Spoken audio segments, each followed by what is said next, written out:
after Pluto. We flew by, we got all the data down, but we are in the midst of planning. We're planning for our next encounter.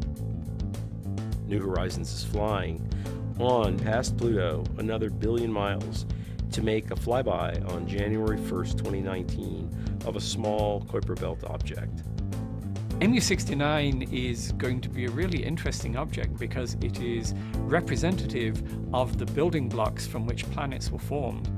2014 MU69 is by far the most primitive and pristine object that we've ever had the opportunity to fly by. By virtue of its small size and its isolation, we believe that it is probably the closest we've ever been to something like a primordial building block of the planets.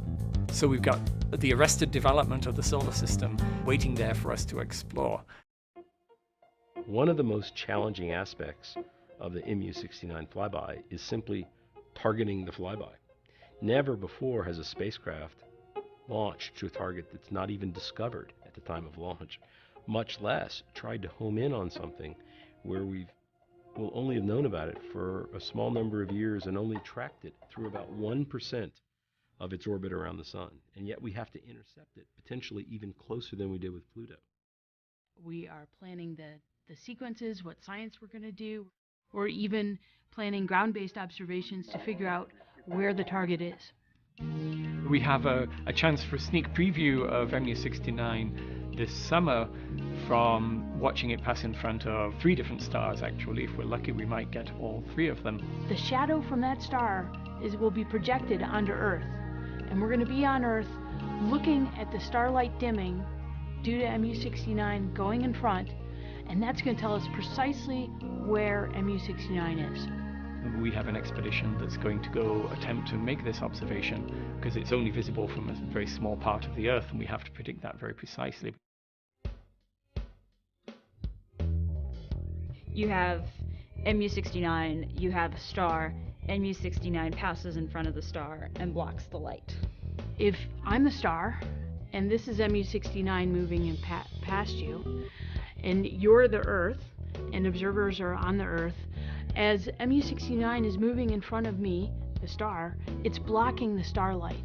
And so if you were looking at the star, you would see it dim out over time and then come back up as MU69 passes in front. You are effectively in the shadow of the starlight. The 3 events are June 3rd, July 10, and July 17.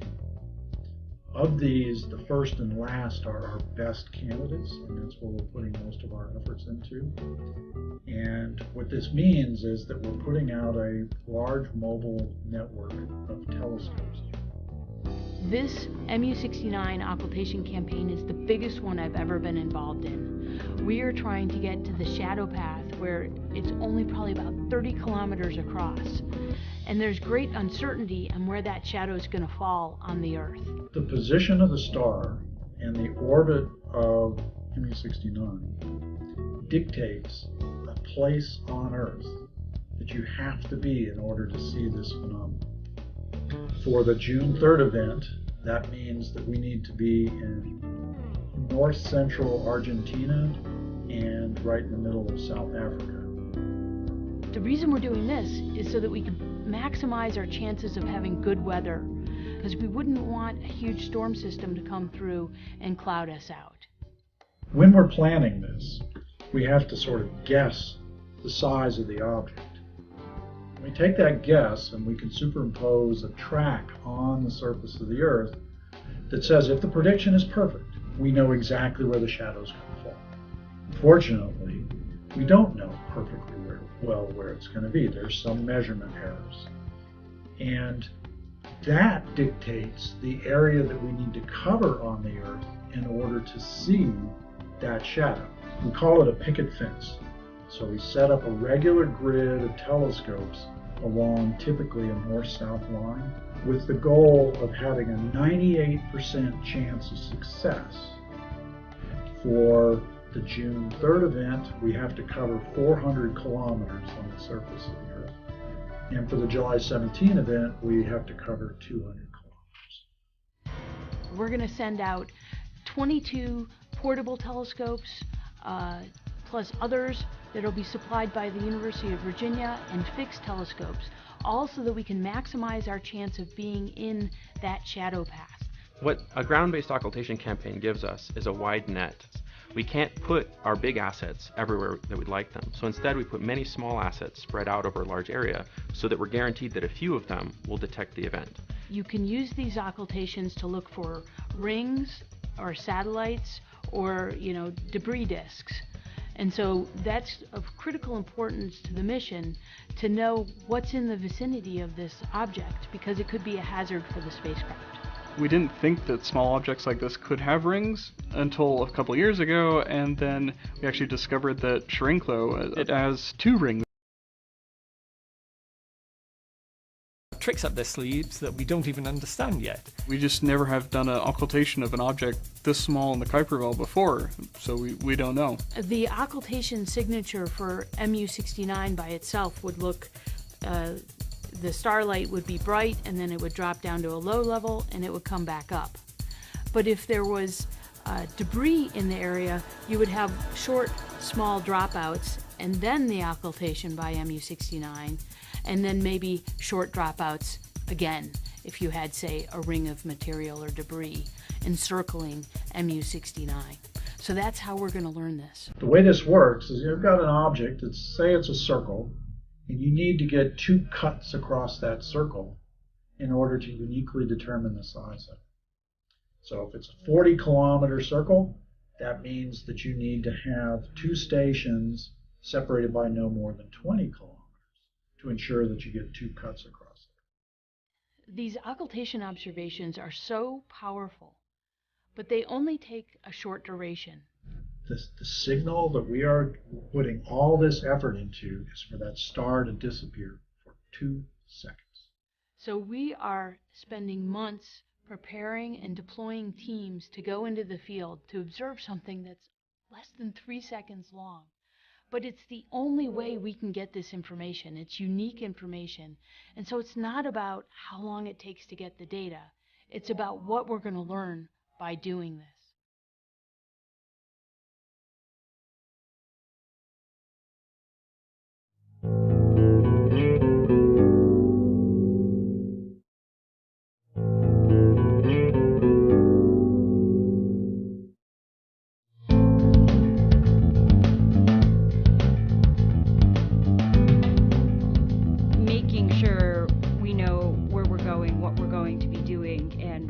All 54 people ready to go is an essential part of our success.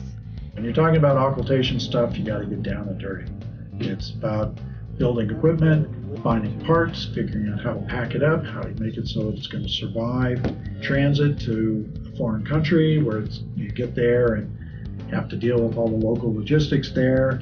You got to worry about, can I pick this up? Can I unload a truck on the other end, or do I need a forklift? Can I find a forklift? We've made sure that we haven't matched 2 people who might not be good at heavy lifting together. I know that the largest crate does in fact weigh more than I do, but with the assistance of someone else, I can hold up my half, even the heavy side. The first thing that is done is Mark actually builds the telescopes. I still love getting out into the lab and getting out to working with physical hardware. Maybe it's a little mindless and repetitive, but it's surprisingly difficult to make sure that you are 100% accurate in putting together these telescopes. It's the worst thing in the world is to send one of these things halfway around the world and they're missing a bolt because you didn't count the bolts to make sure you had 12 instead of 11.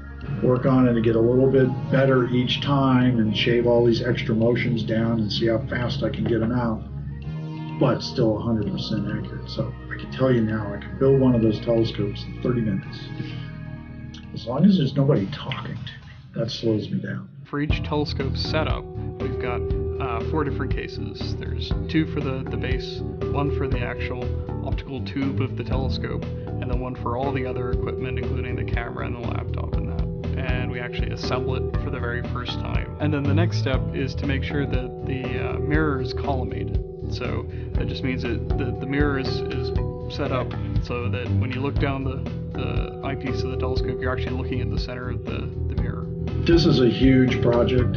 It requires a huge team to pull it off, not just for the observers. So we've got more than 50 people flying out in the field together. But I've got some great help and assistance here in the office in Boulder.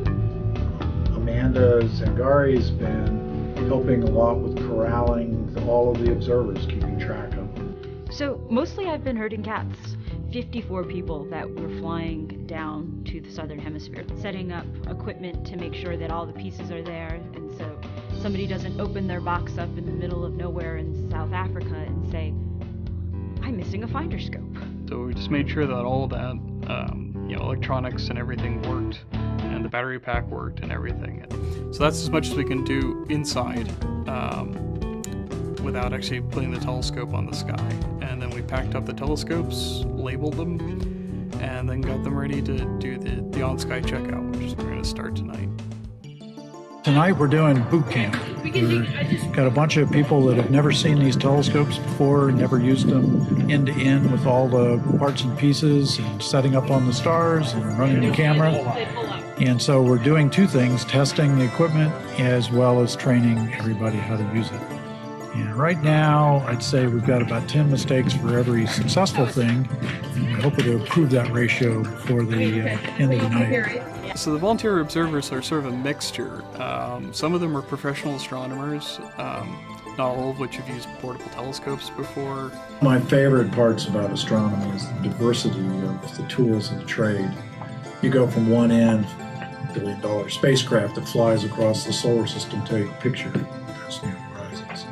And then you go all the way down to things like our 16-inch telescope, but they each have a role. It's an amazing experience to go through and do these, to predict and be in the right place, and then that on the magic time and magic night, that star winks out. I guarantee you, if you ever see this for the first time, you'll be hooked for life. We have a total of 12 telescopes that we have to process and put to bed tonight to get ready for shipping, to clear the decks so that tomorrow night we can do the other 10. These are really typically high-risk, high-reward observations. And you never know when we're going out, are we going to succeed on this one? And it's not for the lack of trying, because weather is the thing that rears its ugly head. If you've done everything perfect and it's cloudy that night, it's all for naught. Going on an occultation campaign is like being an adventuresome traveler. You're going off somewhere, you don't know exactly where you're going to be.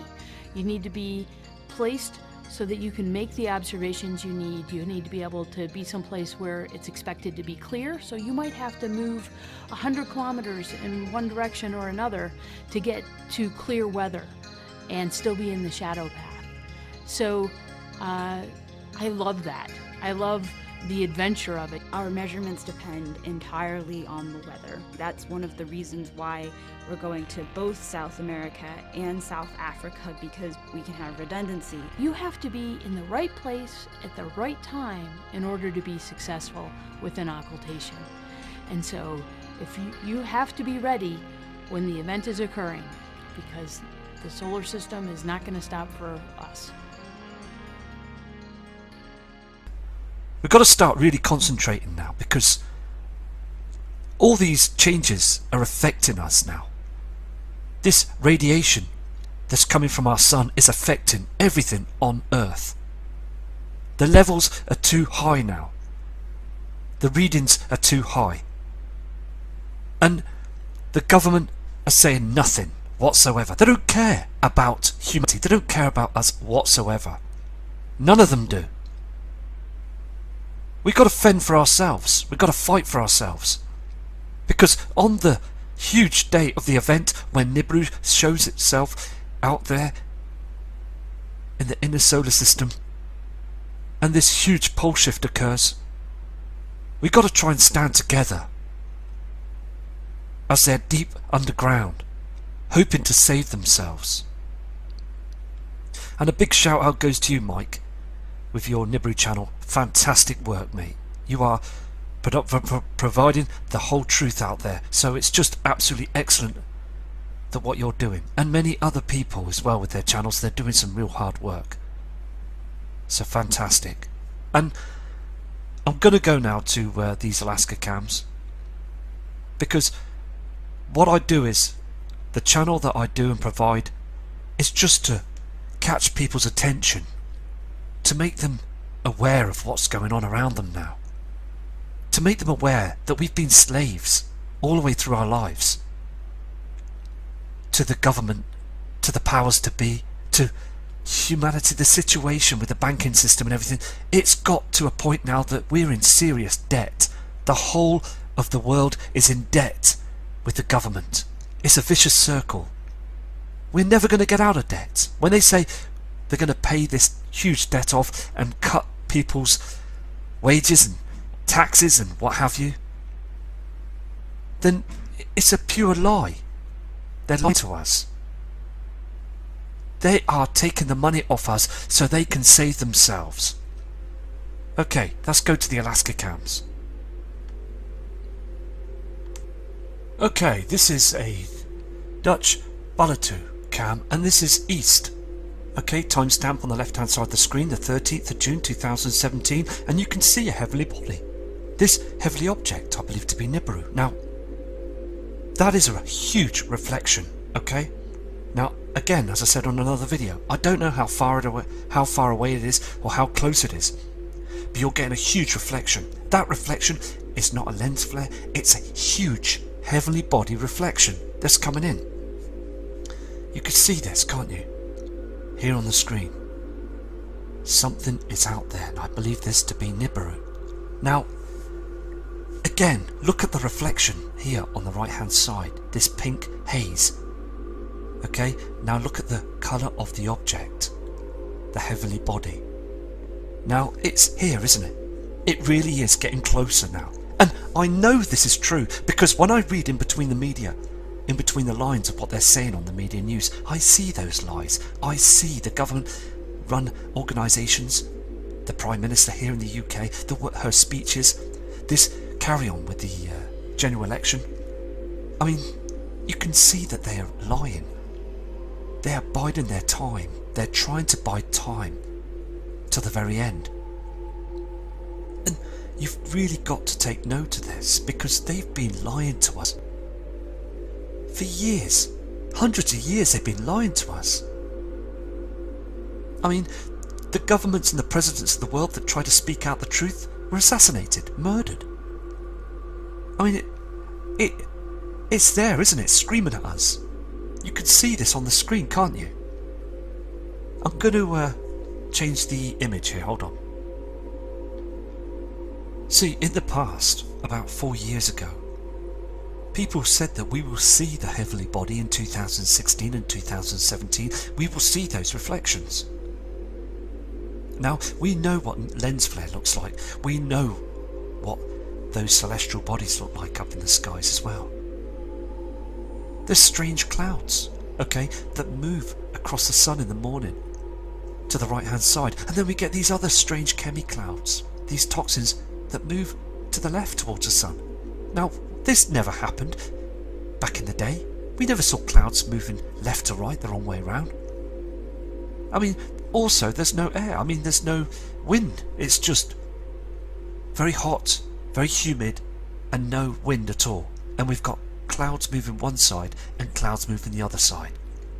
Now, as I said before, HAARP is taking a big situation with this, using their sheet of chems to cover the skies. You can see this when they cover the moon. When the moon rises up in the night sky, they use this HAARP cloud to cover it. They use this technology tool. They're using it all the time now. And this radiation that's coming in as well. I mean, they spray a few chems across the sun. That's not going to do anything, is it? I mean, look at the size of the sun compared to some military aeroplanes that are spraying aluminium up in the skies. I mean, it's totally ridiculous, isn't it? Anyway, so let's go through this image. Okay, you can't see anything there at the moment, can you? Okay, now they use technology to hide this. And we've all seen those videos, haven't we, what NASA use up in the skies? They use this special tool, like a huge mirror effect, where they cloak everything. You could walk in front of it and you'll disappear. I mean, this has been picked up with technology that's unknown to us. But again, they won't disclose this, will they? They hide this situation. They have got advanced technology that's 50 years ahead of us. They don't give us any of the new technology. They just keep us with the old tech. And this is what we're using with Google Earth, the internet, mobile phone technology. I mean, it's been around for years. It was invented back in the 60s and 70s until it came out to us. Even the 50s. I mean, even the Germans back in the day, they had the technology. They have hidden it from us for years. Now, look at this on the screen, okay? I'm going to move to the next image. Now, you can see this, can't you? Okay? Now, look at the colour. We're seeing the colour as well, aren't we? This red, bronzy colour that comes up. Now, behind this, I believe, or part of this reflection, is the celestial body, Nibiru. It shouldn't be in this place. There is no other celestial body that should be there on the scope charts or any other solo charts that I've noticed and picked up this afternoon. I mean, come on, it's so important now, isn't it, to get this word out there? It really is. I mean, at the beginning of the video, I showed them people that's in slow motion walking through the streets. And they really need to be woken up by this now. Because, again, media have kept them asleep. They're walking around asleep to the reality of life. They're so deep in their mobile phones and their technology and their cars and their gadgets. And I mean, they're in their comfort zones all the time. They don't want to come out of their comfort zones, do they? Because when these objects enter very close to our Earth, they're going to all be out of their comfort zones. And their jaws are going to drop. And they're going to be thinking, my God, look at it. It is really true. And it is true. Nibiru is here. It is here now.